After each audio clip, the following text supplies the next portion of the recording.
हाँ जी, मनी क्या है? मैं पूछता हूँ आपको, मनी क्या है? इस पूरे वीडियो में मैं आरबीआई के बारे में बात करूंगा। मनी क्या है? मनी वो है जो हमारे पास नहीं है। हैं? ऐसा है। देखो, बहुत सारी बुक्स कहती है मनी क्या है, यूनिट ऑफ अकाउंट है। ये लोग लिखते हैं ना, unit of account, store of value, है ना? ऐसे ही तो लिखते हैं। और मीडियम ऑफ एक्सचेंज। ये तीन चीजें बहुत बढ़िया से एकदम इटालिक फॉन्ट में लिखी रहती है, कहीं कहीं बोल्ड भी किया रहता है। कुछ कुछ बुक्स कवर पेज पे लिख देती है ये money unit of account store of value. आप लगेगा बहुत इंपॉर्टेंट बुक है। दिए 200 रुपये, बुक खरीद लिए, घर पे लाए, फेंक दिए साइड में, कभी नहीं पढ़े।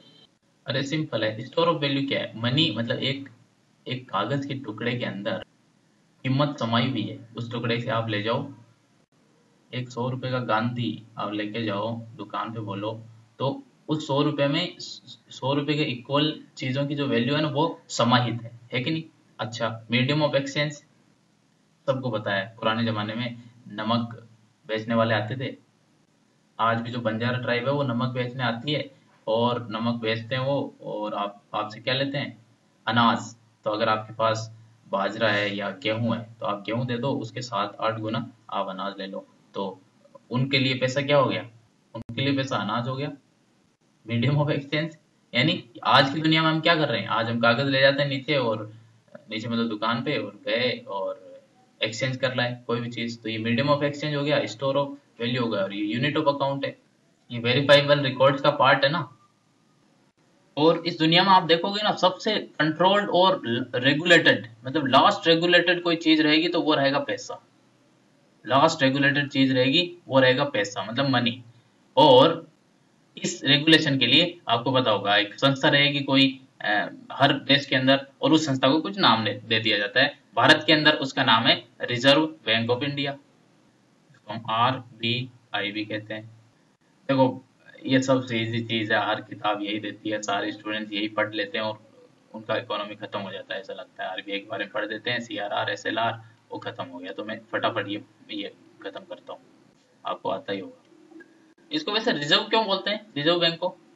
रिजर्व। अच्छा, ये मनी इश्यू करने से पहले, नोट छाप के मार्केट में भेजने से पहले, ये कुछ गोल्ड वगैरह रिजर्व रखती है, इसलिए इसको रिजर्व बैंक बोलते हैं। Number one.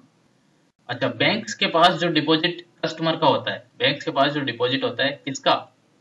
कस्टमर्स का, हमारे आपके जैसे लोगों का, 20-20 रुपए, 100-100 रुपए बचा के जो जमा कराते हैं, जो डिपॉजिट होता है कस्टमर्स का, उस डिपॉजिट को बैंक बैंक उस डिपॉजिट का कुछ पार्ट एज ए रिजर्व कहाँ रखती है?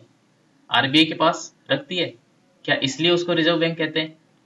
चलो, दो चीजें बता दी मैंने, दोनों मिक्स, ये दोनों मिला के इसलिए रिजर्व बैंक कहते हैं।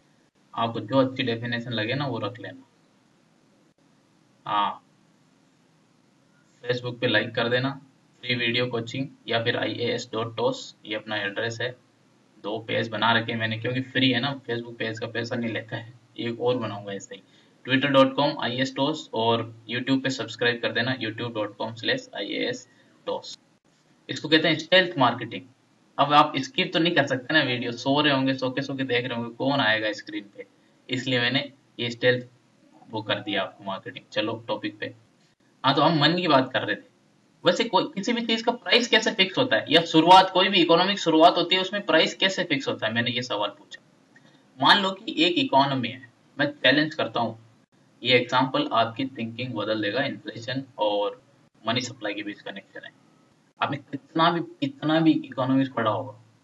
अब सुनो, प्राइस कैसे फिक्स होती है, कितने चीज कितने रुपए की आने वाली है। मान लो, एग्जांपल लेते हैं, इकोनॉमी में सिर्फ दो ही लोग हैं, ओनली दो लोग, ठीक है? एक का नाम ले लेते हैं सनी, और एक का नाम ले लेते हैं मुन्नी। भाई, सन और मून, चलो उनको टाइटल भी दे देते हैं, सन्नी लियोन और मुन्नी लियोन।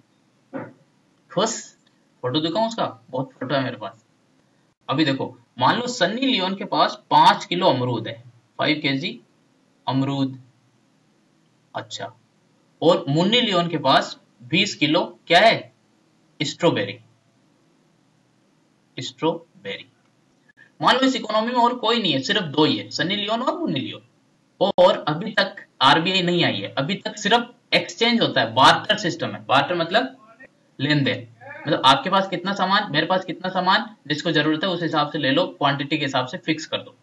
अभी यहाँ आप देखोगे कि मान लो दोनों की म्यूचुअल नीड्स है, दोनों चीजों की, ठीक है, ये यही खाती है, इनकी पूरी सिस्टम ही ऐसा ही है, म्यूचुअल नीड्स है, दोनों चीज मिक्स प्रोपोर्शन में खानी पड़ेगी, ये भी जरूरत है।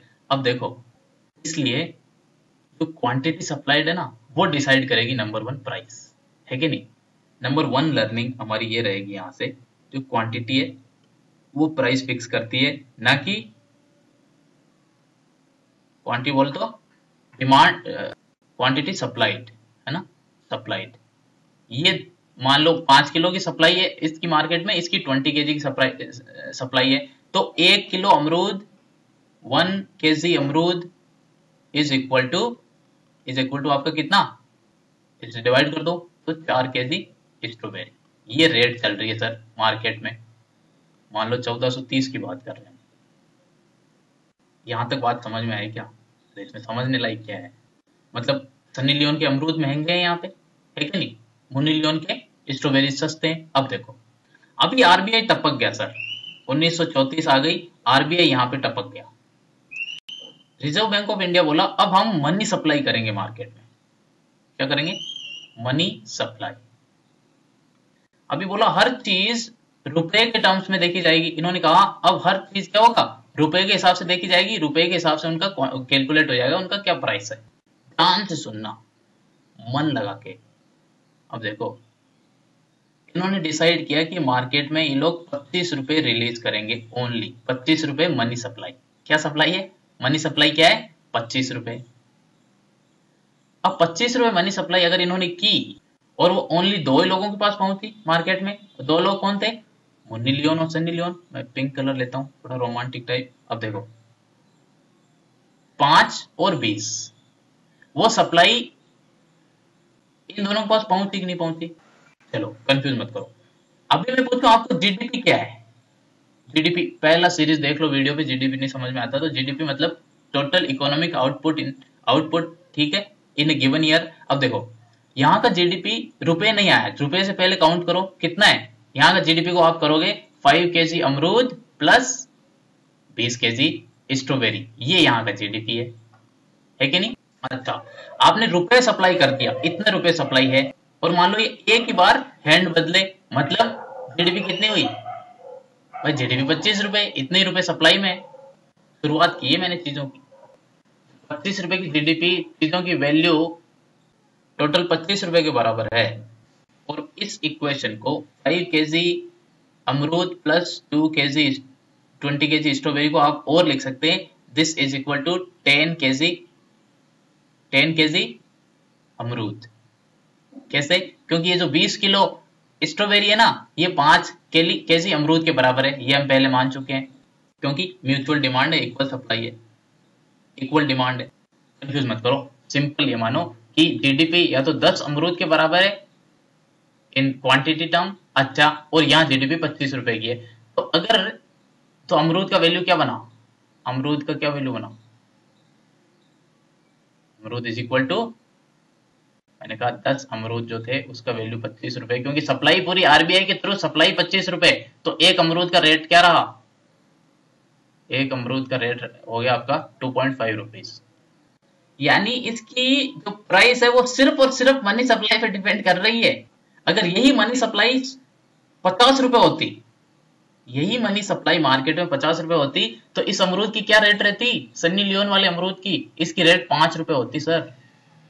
और यही सप्लाई अगर 100 रुपए रहती तो 1 केजी अमरूद की वैल्यू कितनी हो जाती? 10 रुपए हो जाती।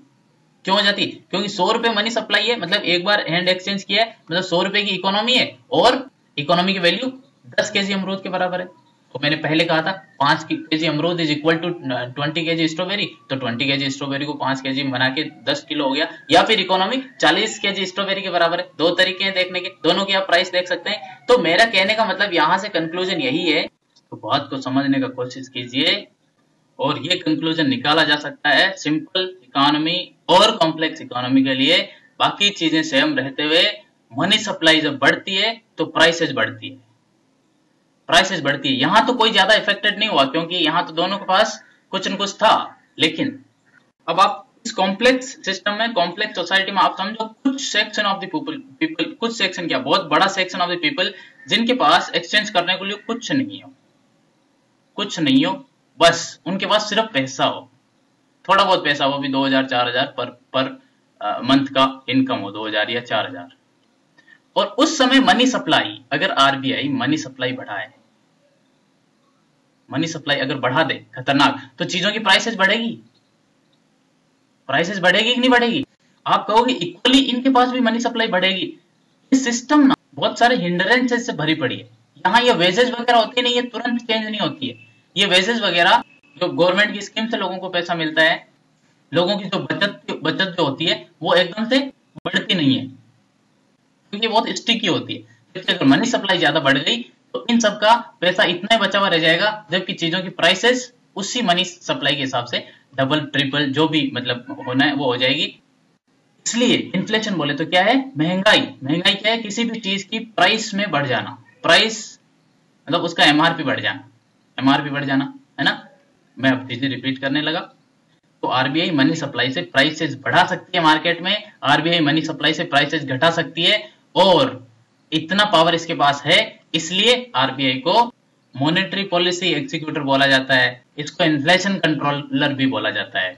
और ये कोई भी सभ्य समाज में ये प्राइसेस को उसी लेवल पे रखेगी जो कंफर्टेबल लेवल हो। वो कंफर्टेबल लेवल किसके लिए हो? दोनों, आरबीआई और इकोनॉमी दोनों के लिए। अब ये कंफर्टेबल लेवल क्या है, किस लेवल पे रहना चाहिए, इन सब में वेरियस कमिटीज क्या है, इन सब में मैं सेपरेटली अलग से बात करूंगा। अभी विराम लेते हैं। Thank you. थोड़ा बहुत तो समझ में आया होगा। मनी, मनी सप्लाई, इन्फ्लेशन, ठीक है, और इनके ऊपर आरबीआई का पूरा कंट्रोल रहना चाहिए और रहता है, ठीक है। चलो मैं आरबीआई के अदर फंक्शंस की बात करूंगा अगले वीडियो में, आरबीआई के अदर फंक्शंस। ओके, तब तक लाइक कर दीजिए, ये रहा फेसबुक फ्री वीडियो कोचिंग, या आईएएस टॉस कर दो, सब्सक्राइब कर दो। Okay, bye bye.